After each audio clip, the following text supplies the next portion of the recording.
Welcome back, witches. We are nearing the finish line. This is part 4 of our 5-part series examining 5 insane theories for what caused the Salem Witch Trials.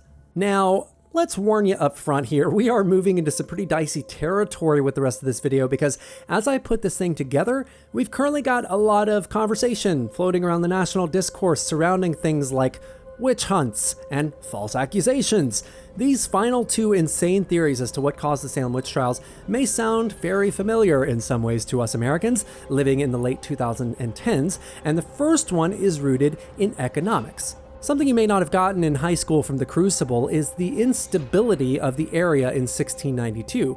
Now, there were a lot of things that made daily life a challenge, in some ways more so than other similar places at the same time.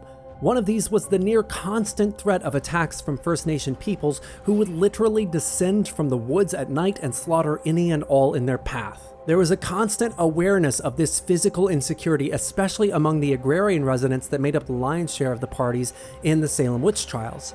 But perhaps the most central influence of the trials and challenge to the Puritans of Salem Village was poverty.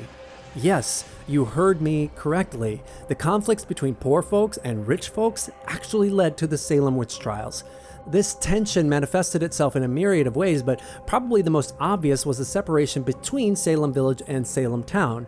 Most of the people and events we typically associate with the Salem Witch Trials were actually centered in Salem Village, which is in present-day Danvers and the surrounding area. Salem Town, where all the tourist attractions are today, was a metropolitan, wealthy seaport that levied harsh taxes against the agrarian and relatively poorer members of Salem Village. Over time, this economic division became religious, as Salem Village decided it wanted its own church in an effort to distance itself from what it viewed as its overly individualistic, intelligentsia-loving neighboring city.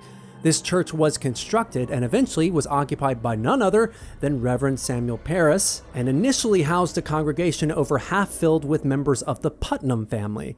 Parris's daughter Betty and niece Abigail Williams would go on to be the first witch accusers, and the Putnam family would benefit greatly from the fallout following the trials.